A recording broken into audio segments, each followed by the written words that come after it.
J'aimerais corriger une conception erronée qui serait possible. L'Israël céleste et spirituel, qui est l'Église de Jésus-Christ, n'est pas une pensée de Dieu qui lui serait venue plus tard. Elle ne fut pas introduite parce qu'Israël avait failli. Soyons bien au clair à cet égard. Il y a des théologiens qui enseignent cela et disent que Dieu l'avait offerte à Israël qui l'a refusée. Il dut alors avoir recours à quelque chose et eu ainsi l'idée d'une Église.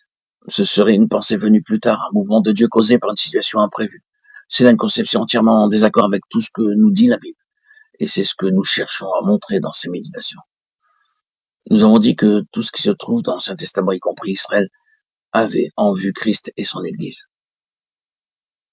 Tout dirigé à Christ et à l'Église, qui renferme en eux-mêmes toutes les pensées divines du passé. L'Église est la pensée éternelle. Elle était dans le cœur de Dieu avant que le temps existât. Elle a été choisie en Christ avant la fondation du monde. L'Église n'est pas une pensée de Dieu conçue plus tard. C'est une pensée d'avant le temps. Le Fils de Dieu n'est pas une pensée suscitée par un besoin. Il peut être venu en un temps de besoin immense, mais il était en vue pour cette œuvre particulière. De toute éternité, l'Église a été éternellement choisie par Dieu afin d'être le corps de Christ. J'aimerais que nous gardions tout cela dans notre esprit pour tout ce qui sera dit dans les prochaines publications audio. Nous croyons que si Adam n'avait pas désobéi par l'incrédulité, il aurait été rendu conforme au Fils de Dieu. Mais son péché a montré qu'il négligeait l'intention divine. De la même manière, Israël serait entré dans l'expression corporative de Christ. Mais par son incrédulité et sa désobéissance, Israël perdit cet héritage. L'Église était éternellement au-dessus d'Israël. C'est une question très importante. L'autre chose que j'aimerais souligner est celle-ci.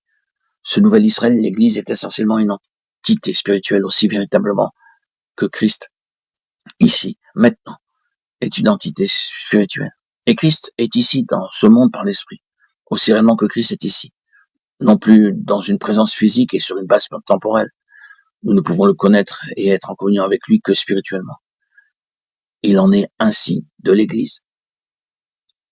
Il doit y avoir une révolution dans la pensée de beaucoup de chrétiens à cet égard. Le mot Église est pris et attribué presque à toutes sortes de choses. Pardonnez-moi, je ne désire offenser personne, mais nous sommes occupés de questions très vitales. Nous entendons parler de cette Église-ci et de cette Église-là, l'Église luthérienne, l'Église méthodiste, l'Église baptiste, l'Église anglicane, et de combien d'autres encore.